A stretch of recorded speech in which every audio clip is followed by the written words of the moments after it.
क्या आपको पता है भारतीय कानून में बहुत सारे प्रावधान ऐसे हैं जिसमें अगर आप किसी की हत्या तक कर देते हैं तब भी आपको सजा नहीं होगी। मैं Reena Yadav from Century Law Firm आपके सामने अपनी इस लीगल अवेयरनेस की वीडियो के जरिए आपको बताऊंगी कि वो सिचुएशन कब होती है। आईपीसी बेसिकली तो ऑफेंस और पनिशमेंट की बात करता है, पर क्या आपको पता है आईपीसी में एक ऐसा भी प्रावधान है जिसको जनरल एक्सेप्शन के नाम से जाना जाता है, जिसमें अगर आप किसी व्यक्ति की हत्या या उसको गंभीर चोट पहुंचा देते हैं तो भी आपको सजा नहीं मिलेगी या आप अपराधी की श्रेणी में नहीं आएंगे। जनरल एक्सेप्शन की धारा 96 से 106 तक सेल्फ डिफेंस यानी और प्राइवेट डिफेंस की बात की गई है।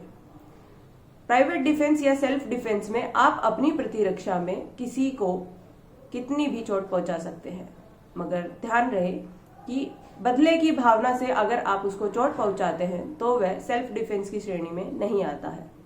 बदले की भावना में पहुंचाई गई चोट या हत्या की श्रेणी में ही आएगी और आपको सजा का प्रावधान भी होगा उसमें। आप किस किस की प्रतिरक्षा सेल्फ डिफेंस में कर सकते हैं? आप अपनी खुद की बॉडी की रक्षा कर सकते हैं, आप अपनी प्रॉपर्टी की रक्षा कर सकते हैं, किसी अन्य की बॉडी की रक्षा कर सकते हैं, किसी अन्य की प्रॉपर्टी की रक्षा कर सकते हैं। मैं आपको बता दूं, यहाँ किसी अन्य वर्ड से मतलब है आपका दोस्त, रिश्तेदार, पड़ोसी या कोई भी अन्य व्यक्ति, क्योंकि इस अन्य व्यक्ति के लिए कोई भी रिश्ता या कोई भी स्पेसिफिक पर्सन का जिक्र नहीं किया गया है।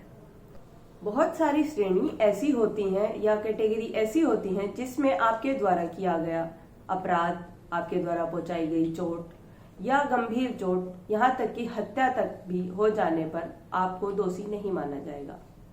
अगर कोई आपके सामने रेप करने की कोशिश करता है या आपका रेप करने की कोशिश करता है तो अपने बचाव में आपके द्वारा किया गया कोई भी कार्य अगर उससे उसको चोट पहुंच जाती है, उसकी जान चली जाती है या उसको गंभीर चोट हो जाती है तो भी वह अपराध की श्रेणी में नहीं आएगा, क्योंकि आपने अपनी जान बचाने के लिए अपने सेल्फ डिफेंस में उसको चोट पहुंचाई है।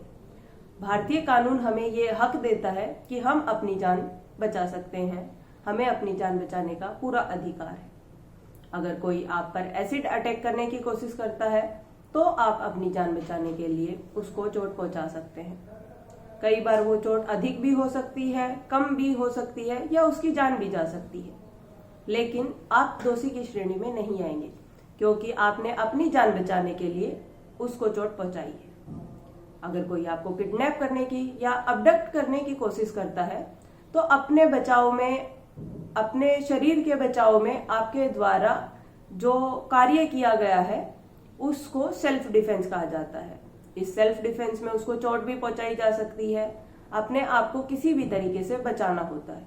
अगर आप अपने आप को बचाने के लिए किसी कमरे में भी बंद हो जाते हैं तो भी आपका बचाव हो सकता है, लेकिन अगर वहां पर बचाव के लिए कोई कमरा नहीं है और आप उसको चोट पहुंचा देते हैं तो भी आप अपराधी की श्रेणी में नहीं आएंगे, क्योंकि बेसिकली आपने सेल्फ डिफेंस में उसको चोट पहुंचाई है।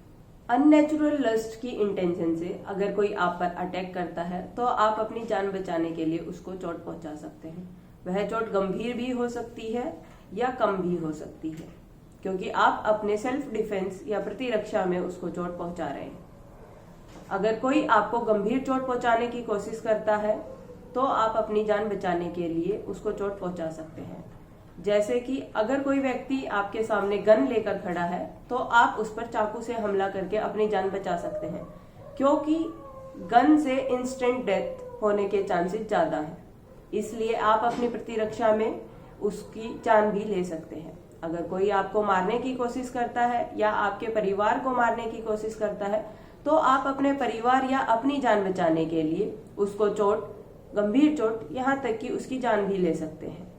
अगर कोई आपको बंदी बनाकर रखता है तो आप अपने बचाव में, और अगर वो आपको चोट पहुंचाने की कोशिश करता है तब भी आप अपने बचाव में उसको चोट पहुंचा सकते हैं।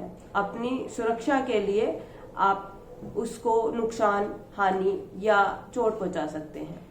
अब मैं आपको बताऊंगी अपनी प्रॉपर्टी के बचाव में आप किस हद तक प्रतिरक्षा कर सकते हैं।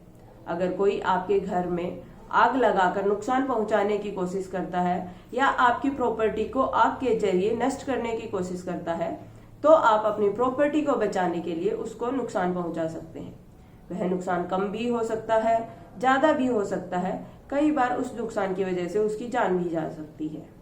अगर कोई आपके घर में लूटपाट करने की कोशिश करता है, तब अपने घर को बचाने के लिए, अपनी प्रॉपर्टी को बचाने के लिए आप उसको चोट पहुंचा सकते हैं। अगर कोई आपके घर में रात के वक्त घुसने की, सेंध लगाने की कोशिश करता है, तब आप अपने घर की रक्षा के लिए, अपने परिवार की रक्षा के लिए उसको चोट पहुंचा सकते हैं या उसको हानि पहुंचा सकते हैं।